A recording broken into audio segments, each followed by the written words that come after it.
और दृष्टि अपने तरफ गई। तो उन्हीं ऋषियों ने, उन्हीं इस परंपरा के ऋषियों ने कहा, अहम ब्रह्मास्मि तत्त्वमसि, अयम आत्मा ब्रह्म प्रज्ञानम ब्रह्म।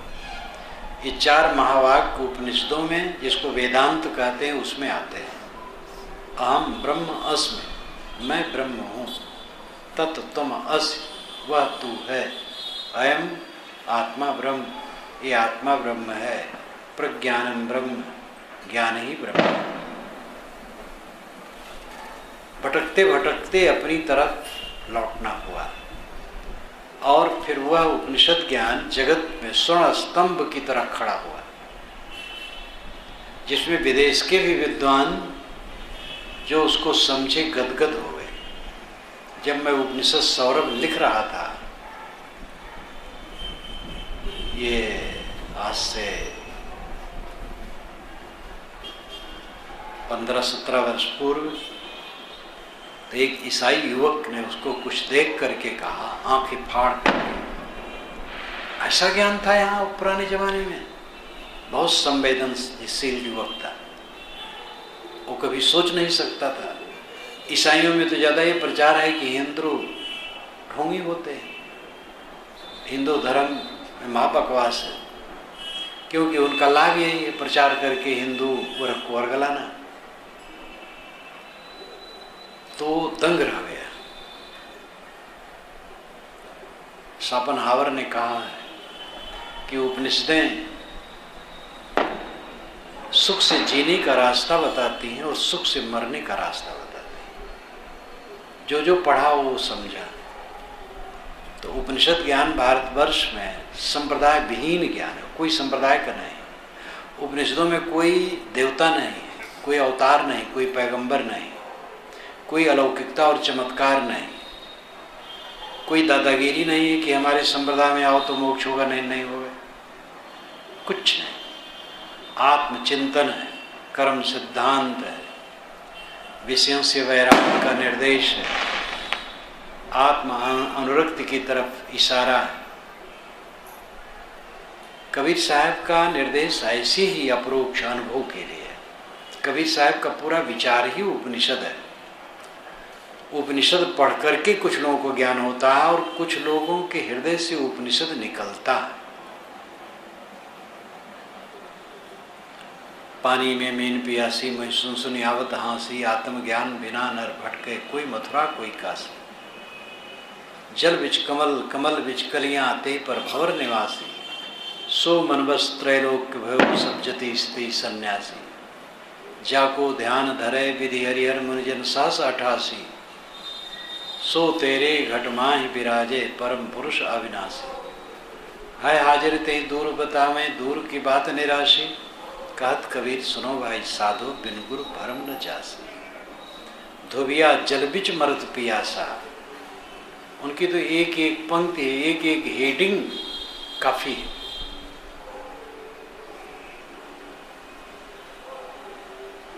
अपरोक्ष अनुभव बिना, अपनी तरफ लौटे बिना कोई सुखी नहीं हो। और ये बात बिल्कुल व्यवहार में भी है और उच्च स्थिति में भी है। जैसे अहंकार और कामना। प्राय लोग कहते महाराज क्रोध हमें बहुत आता है, चिड़चिड़ा जाता। अहंकार और कामना क्रोध में कारण है। कुछ स्वभाव दोष भी होता है। किसी का स्वभाव दोष ज़्यादा होता है, चिड़चिड़ा जाना, क्रोध करना, लेकिन उसमें भी अहंकार कामना है। अपने अहंकार और कामना को मारने वाला क्रोध को शांत कर सकता है। अहंकार कामना को जीत करके जीवन मुक्त स्थित होती है। अहंकार कामना को जीत करके पत्नी के साथ सुंदर बर्ताव कर सकते हैं। अहंकार कामना को जीत करके देवियां पति के साथ सुंदर बर्ताव कर सकती हैं। पार्टनर के साथ, राजनीतिक पार्टियों में जो नेता और सदस्य होते हैं, जो अपने अहंकार कामना को जीतते हैं, वही ज़्यादा पार्टी बढ़िया चला सकते हैं, वही दूसरे को निभा सकते हैं। जो उच्चतम ज्ञान के लिए बात है, मोक्ष के लिए, परम शांति निर्वाण कल्याण, ब्राह्मी स्थित, अद्वैत स्थित, हक बीनी, बका, वही साधन सामान्य जीवन में सुखी रहने के लिए है। बस उस साधना की मात्रा जितनी बढ़ती जाती है उच्च स्थिति आती जाती है। मोक्ष एक साथ नहीं होता है, धीरे धीरे होता है। आदमी बीड़ी छोड़ दे, सिगरेट छोड़ दे, शराब छोड़ दे, अंडा मांस मछली छोड़ दे, सात्विक भोजन करे, बहुत मोक्ष हो गए। पर स्त्री पर पुरुष से परहेज करे, पराये धन को नाजायज तरीके से न ले, जानबूझकर शक्ति चले तो किसी को न सतावे, बहुत मोक्ष हो गए। जिन व्यक्तियों में रहता है उनसे सुंदर बर्ताव करें, समता का बर्ताव करें, क्योंकि ज्ञान का फल क्या है? समता। दुनिया में सर्वत्र गुण दोष है और मनुष्यों के स्वभावों में विविधता है। ऐसी स्थिति में जो समता से नहीं रह सकता है, न वो परिवार निभा सकता है, न समाज निभा सकता है, न कंपनी और पार्टी निभा सकता है, न दो व्यक्तियों का संबंध निभा सकता है। सह लेना, समता रखना, शील से बर्ताव करना, ये सामाजिक, पारिवारिक और किसी भी संबंध को निभाने के लिए महान साधना है। और यही अंतिम स्थिति है समता की प्राप्ति। जब पूर्ण स्थिति आ गई, पूर्ण मात्रा आ गई, हर्ष और शोक चित्त में नहीं रहे, हर्ष अमर्ष। मनुष्य को हरदम क्या होता है? सुख दुख, राग द्वेष, पाप पुण्य। पाप पुण्य पहले, फिर सुख दुख है, फिर राग द्वेष। आदमी पाप करता है और पुण्य करता है, उसके फल में दुख पाता और सुख पाता है, और उसके फल में द्वेष करता और राग करता है। ये 6 अरे का चक्र है। अरे कहते हैं चक्के के बीच में नाभि और वलय से लगे हुए सहतीर को। चाहे साइकिल का चक्का है, चाहे कार का, चाहे किसी का भी चक्का हो, ट्रेन का भी चक्का हो, तो चक्का जो होता है तो चारों तरफ से वलय होता है और बीच में केंद्र होता है, धुरा। तो धुरा से वलय की तरफ, परिधि की तरफ वो तिरछे तिरछे लगे रहते हैं सहतीर, उनको अरे कहते हैं संस्कृत में। ये भावसागर का चक्का जिसमें 6 अरे हैं, 6 सहतीर हैं, जो इस भवसागर के चक्के को मजबूत रखते हैं। पाप और पुण्य, दुख और सुख, द्वेष और राग। आदमी पाप करता है, पुण्य करता है, पाप के फल में दुख पाता है, पुण्य के फल में सुख पाता है। जहाँ दुख पाता है वहाँ द्वेष करता है, जहाँ सुख पाता है वहाँ मोह करता है, राग करता है। पाप पुण्य, सुख दुख, राग द्वेष, ये 6 अरे के चक्के पर सारा संसार घूम रहा है। इसी में सब सुख मान रहे हैं। किसी आदमी को लटा दिया जाए, उसकी जीभ पर मधुरस एक एक बूंद टपकाई जाए और आग में लोहा तपा करके उसके देह को दागा जाए, तो मधुरस का सुख क्या है? जरा सा, और देह भर जलाया जा रहा है। दुनिया का सुख ऐसे ही, लेकिन ये तत्काल समझ में नहीं आता है, और जब समझ में आता है तो समय बीत गया रहता है। जब बुढ़ापा होगा, जर्जरता होगी, रोग घेरेगा, तब चित्त की दुनिया अलग हो जाएगी। जब मरने का समय आएगा तो बिल्कुल अलग हो जाएगा। मरने के समय किसी को अचानक हो जाता है तो उनको तो अवसर ही नहीं रहता समझने। अधिकतम लोगों को अवसर रहता है, अचानक किसी का हार्ट अटैक हो गया या एक्सीडेंट में तत्काल मर गए। सड़क पर कितने ऐसे लोग हैं कि तुरंत चक्का चला गया, देह पर चूर्ण हो गए। कलकत्ता में एक सेठ जी एसी कार में, विदेशी कार में जा रहे थे, विदेशी कार और खूब बढ़िया चौड़ी, लंबी चौड़ी, सुरक्षित। अब उससे सुरक्षा और क्या हो। आगे बांस एक ठेला में लदा हुआ, ठेला वाला खींच रहा था। कलकत्ता की भीड़, बंबई भीड़, तो भीड़ है ही अद्भुत।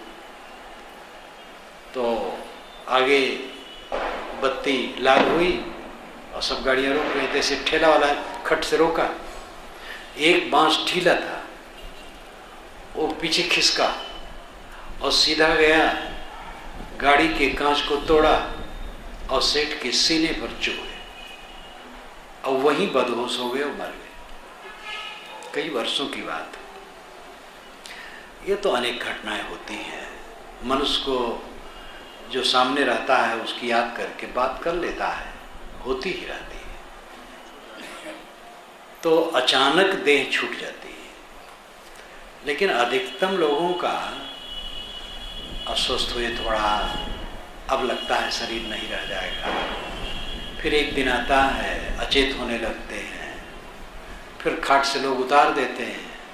प्राय लोग उतारते इसलिए हैं कि खाट पर रहेंगे और मर जाएंगे तो प्रेत हो जाएंगे, और नीचे उतार देंगे तो प्रेत नहीं होंगे। यह अंधविश्वास है। प्रेत कुछ है। जीव शरीर छोड़ता अपने कर्म बस जाता है, जैसा हो सुख दुख भोगता। प्रेत योनि बकवास है, लेकिन उतार देते हैं।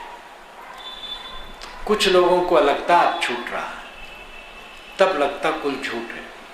जो मैंने जीवन भर किया पूरा का पूरा झूठ हो रहा है, और जो मुझे करना चाहिए वो नहीं किया। लेकिन तब करने का अवसर नहीं रहता है। जब उन्हें होश होता है तो करने का अवसर नहीं, जब करने का अवसर है तब होश नहीं।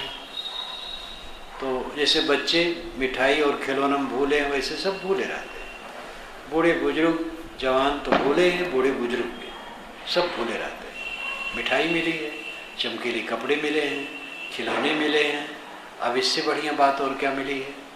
बढ़िया चमचमाती हुई कार मिली है, बढ़िया भवन मिला है, एसी कक्ष हैं, सब खूब व्यापार है, खूब पैसा चकाचक आता है, नाम है, प्रसिद्धि है, मंत्री भी हो गए हैं, गुरु बाबा भी हो गए हैं, और बड़े गुरु बाबा हो गए हैं। इसके करोड़ों करोड़ रुपए आते जाते रहते हैं। अब इससे अधिक सुख क्या होगा। लेकिन ये समझ लो, लब्ध्वाप्चा बहुन लाभान चिरम भुक्ता सुखान्य रिक्त हस्तश्च नग्नश्च यासाम मुस्तो यथा। लब्ध्वाप्चा बहुन लाभान, बहुत लाभ दुनिया में पाया, बहुत पैसे, मकान, गाड़ियां, प्रतिष्ठा, पद, पूज्यता बहुत पाया।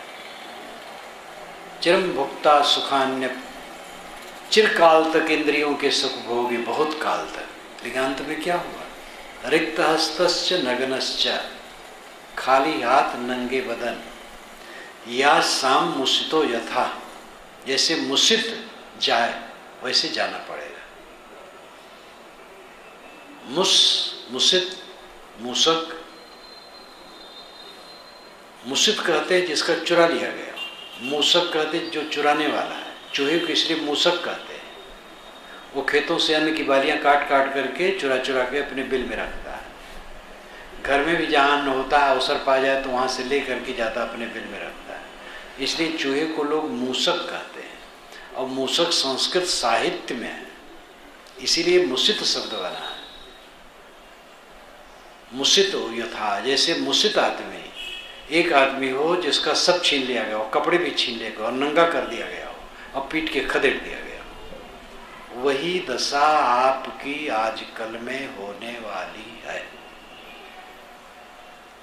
कोई बच नहीं सकता। हम आप सब बड़े दुलारे, बड़े प्यारे, बड़े अनुगामियों के श्रद्धे, हाथ पर से श्लोक लिए रहते हैं। सेठ जी बड़े सुकोमल, एसी कमरे में रहेंगे तो एसी कार में बैठेंगे तो एसी ऑफिस में, अन एसी कहीं है ही नहीं, सब एसी एसी। लेकिन उनको भी जब एक सेठ अस्वस्थ हुए, हॉस्पिटल में गए, शरीर छूट गया, रात को लाश लाई गई, तो लड़कों ने कहा पिताजी को ऊपर लेकर के चलना, क्या फायदा है, सुबह जलाने ले चलना है। तो मोटर के गैरेज में बंद कर दिया और लड़के गए ऊपर, सो गए। सुबह आए, सबको बताए, ले गए, जला दिए। हम आप सबको नग्न करके, खाली हाथ, नंगे बदन, मुसित होके जाना, सब छीन लिया जाएगा, कोई बच नहीं सकता।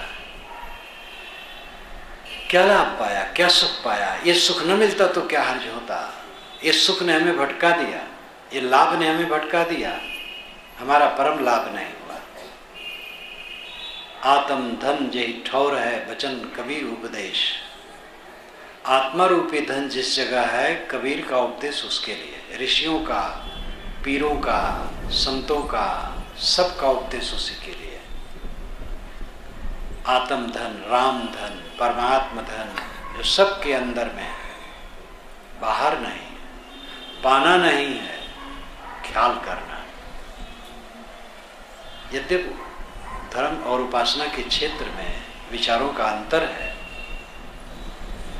विचारों के अंतर को हम दो में बांट सकते हैं, एक विश्वासवादी, एक विवेकवादी।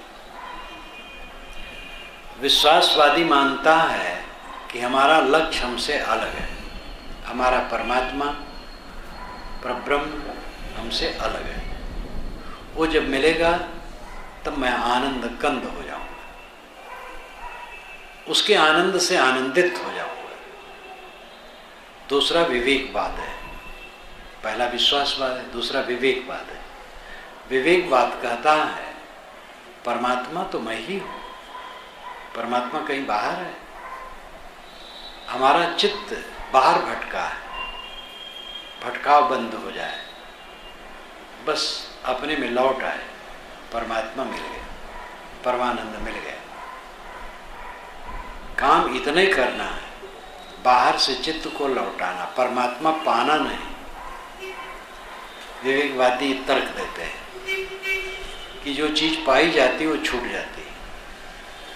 ये विश्व का शाश्वत नियम है, मिली हुई वस्तु छूटती है। अगर परमात्मा मिलेगा तो छूटेगा।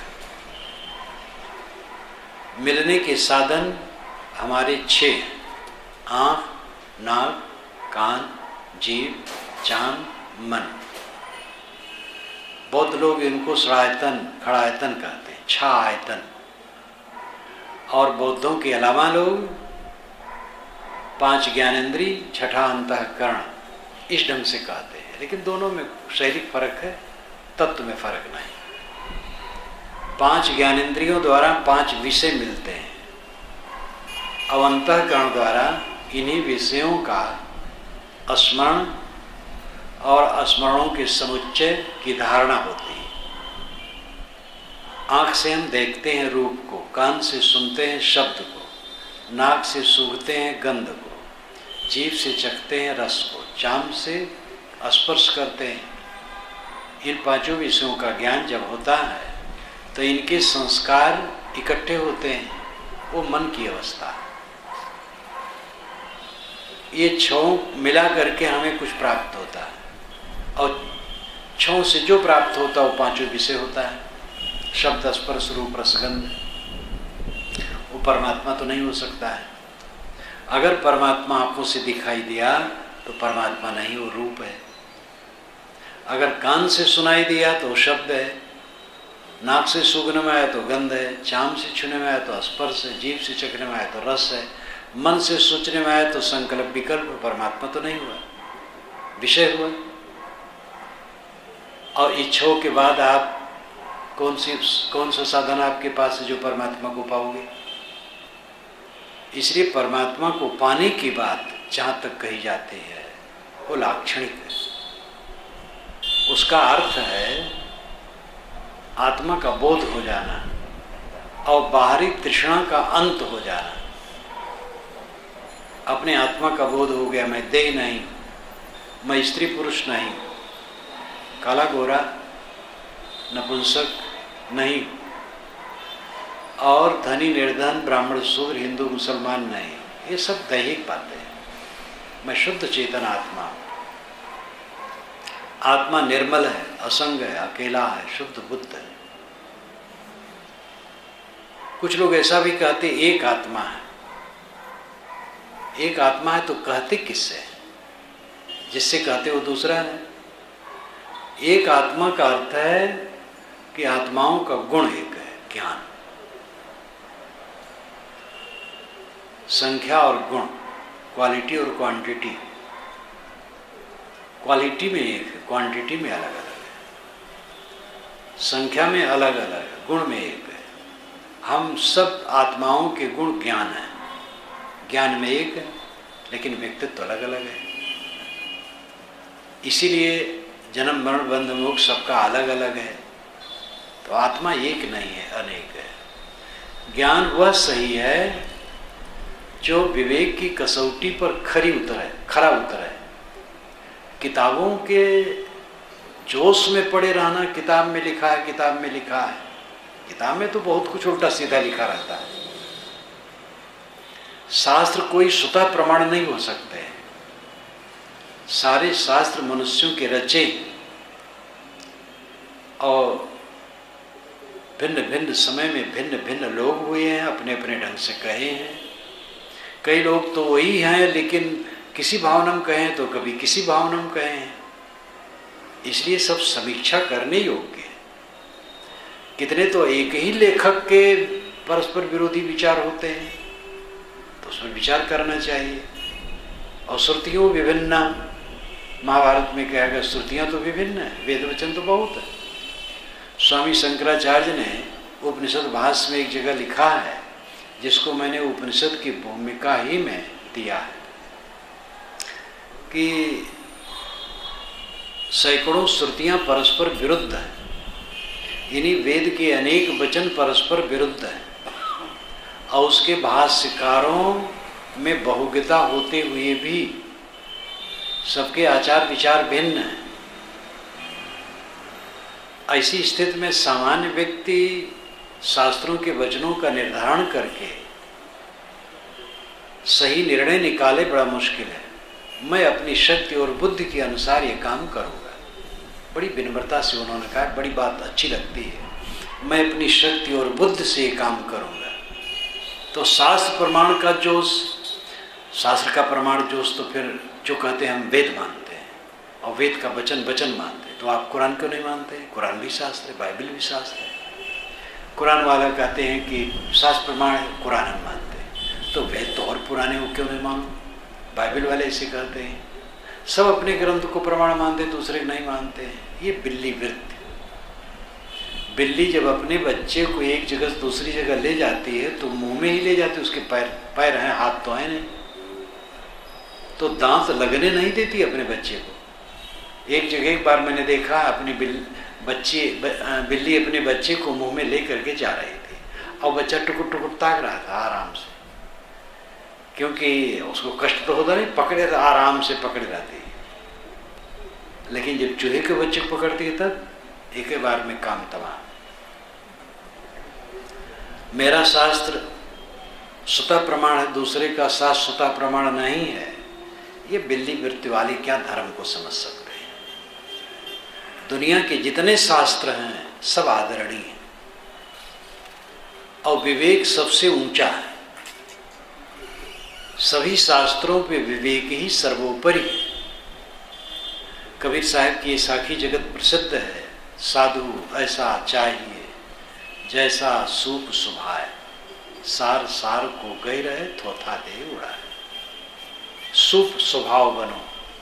सूप में चावल रखा गया, पटक दिया गया, भूसी उड़ गई, चावल रह गया। ऐसे विवेकवान बनो।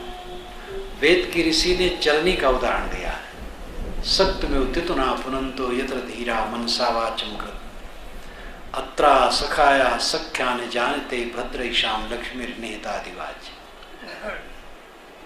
सक्तुम यु तित उना, सतुआ के समान चालो। सक्तुम सतुआ, भुना हुआ आटा, गुजरात वाले नहीं जानते। ये उत्तर प्रदेश बिहार में आपको खूब मिलेगा खाने। अब तो उत्तर प्रदेश में कम, बिहार में तो गली गली बिहार में जितना जलपान की सामग्री बिकती है भारत में कहीं नहीं बिकती। आप सड़क पर जाते हुए भी कहीं आप चिवड़ा दही खरीद के खा सकते हैं। ट्रेनों में दही लोग लेकर के बेचने जा रहे हैं, चिवड़ा दही, सत्तू, अनेक प्रकार के जलपान। तो सत्तू अभी भी बिहार में खूब बनता है। ये सत्तू वैदिक काल का है, बहुत पुराना। सत्तुम यू तितौना, तितौना, तितौ कहते चलनी को, तितौना नाम चालना। जैसे चलनी से सत्तू छाना जाता है, आटा छाना जाता है, ऐसे विवेकवान विवेक से वाणी को छानते हैं। वहीं कल्याणकारी लक्ष्मी निवास करती है, वहीं मित्र मित्रता के भेद को जानते हैं। ये वैदिक ऋषियों ने भी उदारता से कहा। वेद के ऋषि को तो हम देखते हैं वो बड़े उदार हैं, जो है सहज कहते हैं, जो है बाल हृदय जैसा का तैसा कहते हैं। वेद क्या कहते हैं पुस्तक पढ़ करके आप जान सकते हैं, आपकी भाषा में रख दिया गया है। तो वो ये नहीं कहते हैं, वेदों में कहीं नहीं लिखा है कि वेद ईश्वर का रचा हुआ है। इसको जो नहीं मानता नास्तिक, कहीं नहीं। ये तो नास्तिक काफिर संकुचित हृदय वाले कहते हैं। दुनिया में कौन नास्तिक है? कोई नास्तिक तो आज तक मुझे मिला ही नहीं। चार चोर भी जब चोरी का माल बांटते हैं तो कहते भाई ईमानदारी से बांटना, चुराना नहीं, छिपाना नहीं। नैतिकता के बीज उनमें भी है। नैतिकता आस्तिकता है और नैतिकता के संस्कार सब में है। दुनिया में कोई नास्तिक नहीं जो पत्थर की पिंडियों के सामने सिर झुकाता है या शून्य की तरफ सिर झुकाता है, वो आस्तिक है। और जो प्राणियों की रोजी रोटी, मनुष्यों की रोजी रोटी की वकालत करता है, वो आस्तिक नहीं है। लोग कहते हैं मार्क्स नास्तिक है। मार्क्स ने मनुष्य की रोजी रोटी की वकालत की। मनुष्य भगवान है, यथार्थ भगवान उसने कहा। भगवान मानने वाले या तो पत्थर पिंडियों के सामने सिर झुकाएंगे या तो शून्य में। कौन असली आस्तिक है? इसलिए आस्तिक नास्तिक का प्रपंच धार्मिक होने बड़ा डिम्ब है। ये सब विवेक से समझ में आएगा। सारे शास्त्र आदरणीय हैं, सारे महापुरुष आदरणीय हैं, सारी परंपराएं आदरणीय हैं और विवेक ये सब के ऊपर है। विवेक नीर और क्षीर को अलग करता है। नीर क्षीर विवेकी बनो, सत्य का अनुसंधान करो, सत्य से कल्याण है। तो परमात्मा, परात्मा, परब्रह्म ये आत्मा ही है। सत्य क्या है? ऐसा पूछने वाला कहीं सत्य बाहर पाएगा? पूछने वाले के समान और कोई दूसरा भी सत्य है? जो पूछ रहा है सत्य क्या है, वही परम सत्य है। और जो उत्तर दे रहा है वह पूछने वाला, उत्तर देने वाला सजाती है, बात वही है। जानने वाला, सत्य की इच्छा रखने वाला परम सत्य वो अपनी तरफ लौटे। तो विश्वासवादी परमात्मा को अलग मान करके कोई रूप उसका गढ़ते हैं, उसकी उपासना करते हैं। और विवेकवादी कोई रूप नहीं करता है। आत्मा परमात्मा सारे रूपों को खत्म करता है। मन के जितने रूप हैं काट दो, निर्विकल्प हो जाओ। निर्विकल्प हो गया, अंतिम अवस्था है। अंत में विश्वासवादी भी विवेकवाद में आते हैं। गोस्वामी जी विश्वासवादी हैं, लेकिन बीच बीच में विवेक की बात कहते हैं। आप रामचरितमानस पढ़ें, कोई भी आगंतुक को श्री राम के सौंदर्य में गोस्वामी जी मोहाते हैं। कोई अगर श्री राम से मिलने आया है तो श्री राम की सुंदरता देख करके वो छक गया। विभीषण भी जब आया रावण से तो राम का सुंदर रूप देख करके मोहा गए।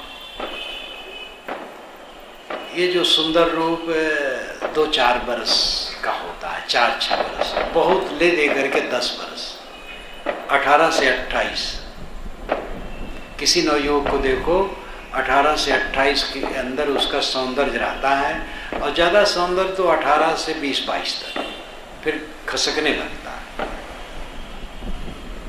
और ऐसे कोई भी रहे हो, चाहे श्री राम रहे हो, चाहे श्री कृष्ण रहे हो, चाहे विष्णु रहे हो, चाहे कोई भी, अगर सुंदरता रही होगी थोड़ी दिन की रही होगी, बाकी तो फिर पाल पके होंगे, मोटी मोटी नसें निकली होंगी, रुखरा हुआ होगा, माधुर्य उड़ गया होगा, कब तक उसमें मोहाओगे।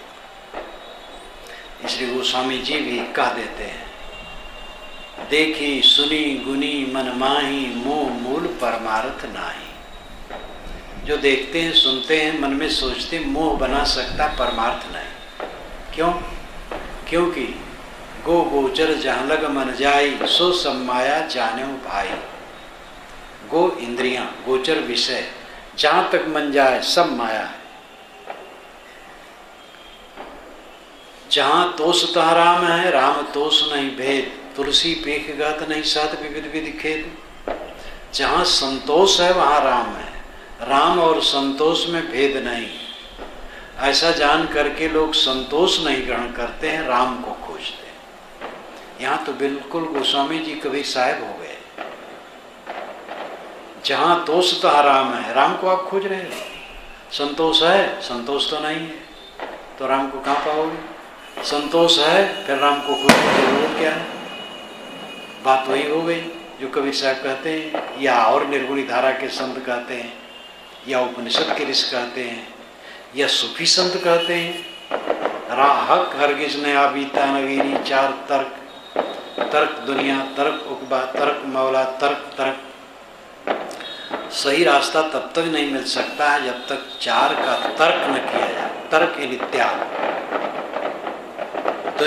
दुनियादारी का त्याग, राग रंग भोग विलास, ये चमक दमक 4 दिन की, इसका मोह छोड़ो। और तर्क उकबा, स्वर्ग के लिए लालाई, तो स्वर्ग में क्या धरा, एक गंदी चीज, विषय वासना। इसलिए स्वर्ग का भी तर्क, और तर्क मौला, ईश्वर का तर्क, ईश्वर का त्याग। बाहर ईश्वर है इस कल्पना का त्याग, और तर्क तर्क, इन तीनों के त्याग के, अहंकार का त्याग। तो जो साधक अंतिम दशा में पहुँचे हैं, चाहे किसी भाषा के हों, चाहे किसी देश के हों, काल के हों, उनकी सबकी दशा एक होती है। इसलिए कबीर साहब ने कहा है, समझे की गति एक है, जिन समझा सब ठौर। कहें कबीर ये बीच के बल कहीं और के और। जितने समझदार हैं सबकी दशा एक है, ये बीच के लोग और की और बकवास करते हैं। जो समझ गया वो विवाद नहीं करता है। आरंभिक उपासनाओं में भिन्नता रहती है, तमाम मत हैं, तमाम सिद्धांत संप्रदाय हैं, और धार्मिकों की सबसे बड़ी जड़ता यह है कि जिनकी उपासना करते हो उसमें इतने जड़ हो जाते हैं कि दूसरे को देखना भी नहीं चाहते, इसलिए धर्म अधर्म हो जाता है। ये धर्म वाले जितने कटु हो जाते हैं, अधर्म वाले लोग उतना कटु नहीं होते।